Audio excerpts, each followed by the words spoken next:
Universitas Diponegoro merupakan salah satu universitas yang berada di Kota Semarang, Jawa Tengah. Setiap tahunnya, Universitas Diponegoro menerjunkan mahasiswa untuk melaksanakan KKN. KKN merupakan salah satu program pengabdian kepada masyarakat.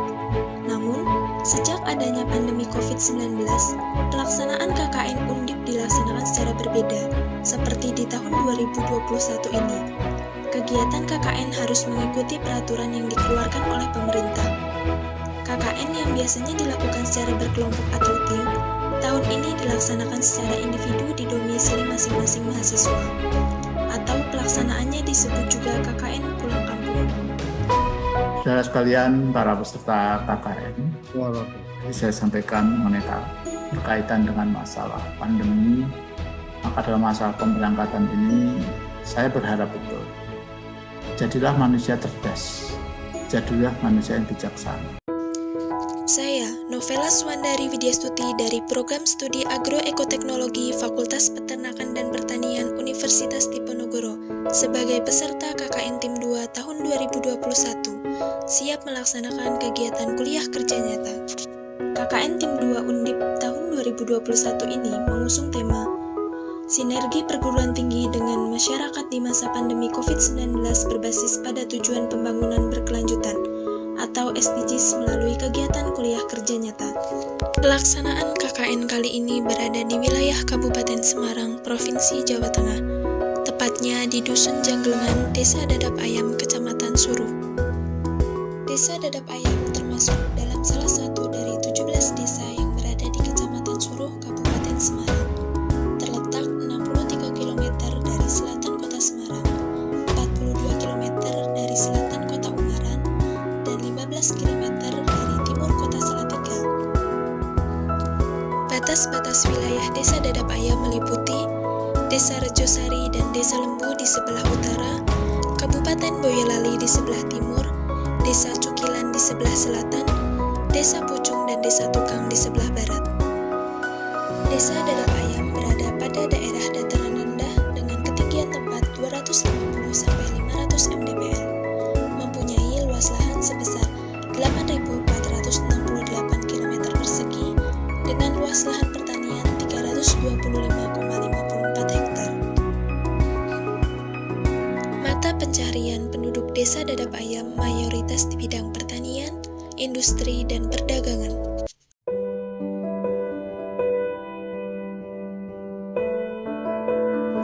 Permasalahan wilayah Desa Dadap Ayam adalah pada musim kemarau sering terjadi krisis air bersih, salah satunya di Dusun Jangglengan. Untuk wilayah bagian atas, jika musim kemarau, debit air akan mengecil dibanding wilayah bagian bawah. Kemudian, masalah yang lain adalah tidak adanya pengelolaan limbah organik dan anorganik lebih lanjut. Masyarakat biasanya membuang atau membakar limbah organik, sedangkan untuk limbah anorganik seperti botol plastik hanya dikumpulkan dan dijual ke pengepul.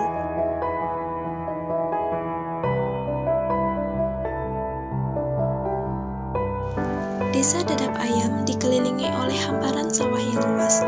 Tak heran jika mayoritas masyarakat di desa ini bermata pencaharian sebagai buruh tani. Biasanya, petani menanam tanaman padi untuk lahan sawah, dan tanaman palawija seperti kacang dan jagung untuk lahan tegalan.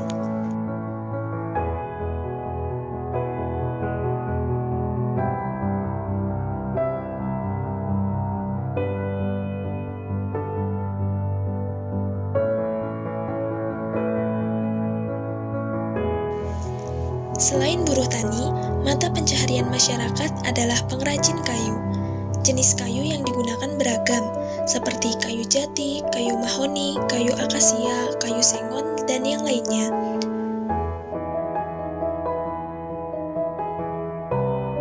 Hasil produk berupa mebel rumah tangga, seperti meja, kursi, dan lemari. Masyarakat Desa Dadap Ayam, khususnya ibu-ibu, bekerja sebagai pengrajin besek pindang.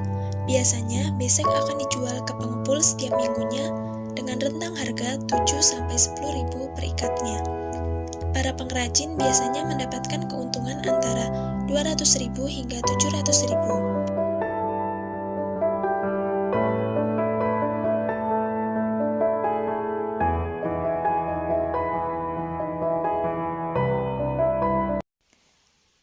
potensi wisata yang ada di Desa Dadap Ayam ini berupa air terjun, curi botak, dan lahan perkebunan. Air terjun Desa Dadap Ayam tepatnya berlokasi di Dusun Bulu terdapat 3 titik, yakni Gedat, Sebrangan, dan Pancur. Untuk menuju air terjun Gedat harus berjalan kaki sejauh sekitar 300 meter. Dari Gedat ke Sebrangan jaraknya sekitar 400 meteran. Selanjutnya untuk menuju Pancur harus berjalan kaki sejauh 500 meter.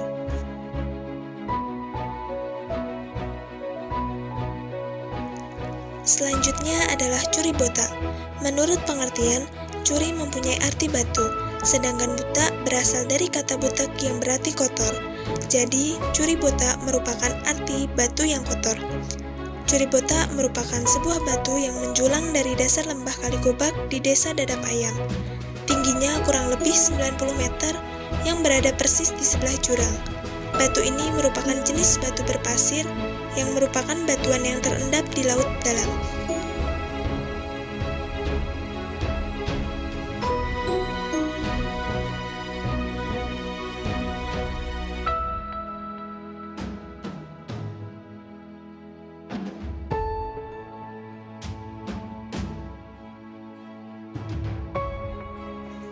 Mulai tahun 2009, petani Desa Dadap Ayam beralih menjadi perkebunan karet dan sengon.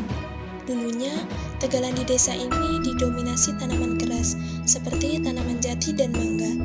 Namun, karena kebanyakan penduduk desa yang menjadi perantauan di Sumatera Selatan dan terjun langsung di pertanian karet, dengan berbekal pengalaman, mereka mulai membuka lahan atau tegalan di desa untuk tanaman karet.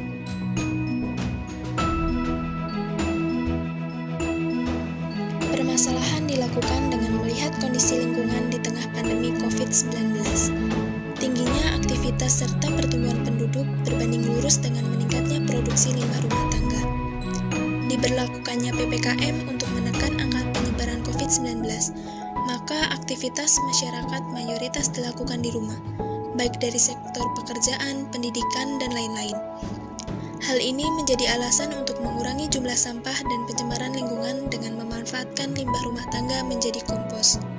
Pembuatan kompos dapat mendukung produktivitas hasil pertanian untuk mengurangi penggunaan pupuk kimia.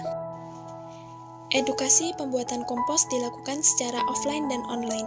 Untuk edukasi secara offline dilakukan melalui pertemuan perwakilan masing-masing RT dengan tetap mematuhi protokol kesehatan yang ketat, dan penempelan poster di lokasi strategis dengan harapan lebih banyak warga yang mengetahui edukasi ini. Edukasi dilanjutkan secara online dengan menyebarkan materi dan video tutorial ke grup WhatsApp masing-masing RT, serta evaluasi monitoring melalui Google Form.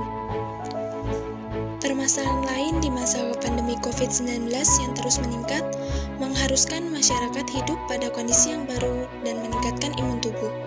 Peningkatan imun tubuh dapat dilakukan dengan cara budidaya tanaman aromatik di lahan sempit.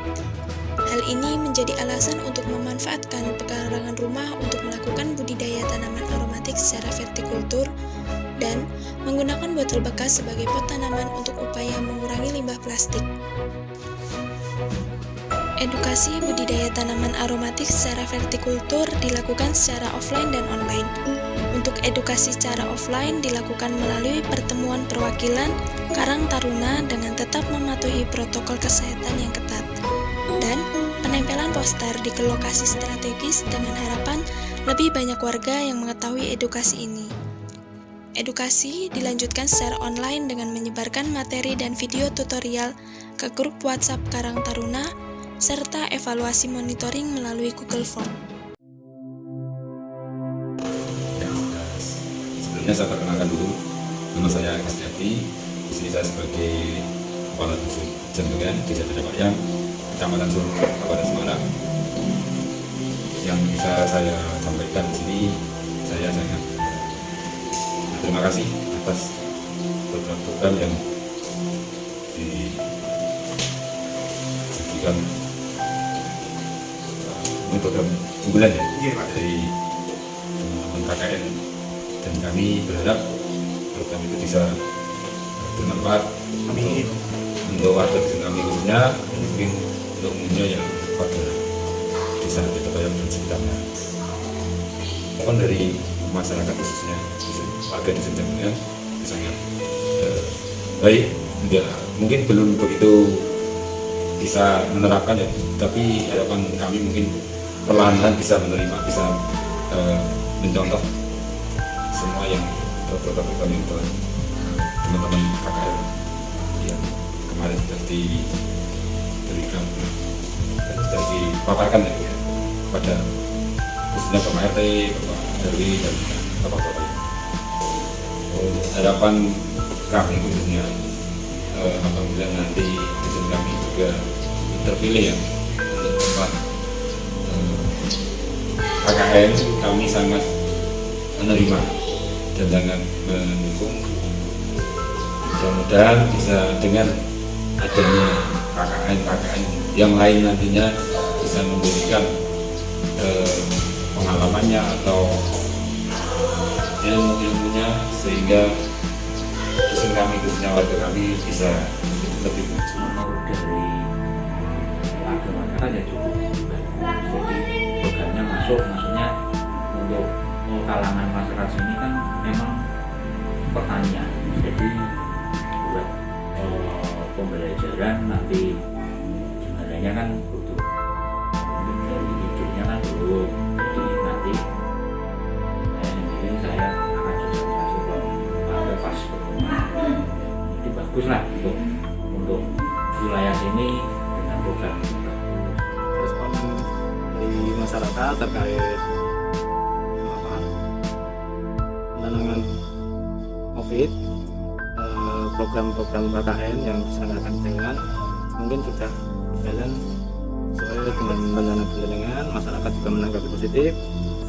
Pesan dari kami warga, kami berpesan mengucapkan banyak terima kasih sudah melaksanakan kegiatan KKN yang berupa penyuluhan tentang bagaimana menghadapi situasi pandemi saat ini terkait adanya COVID-19 ini, dan saya berterima kasih kepada KKN semua yang telah melakukan banyak hal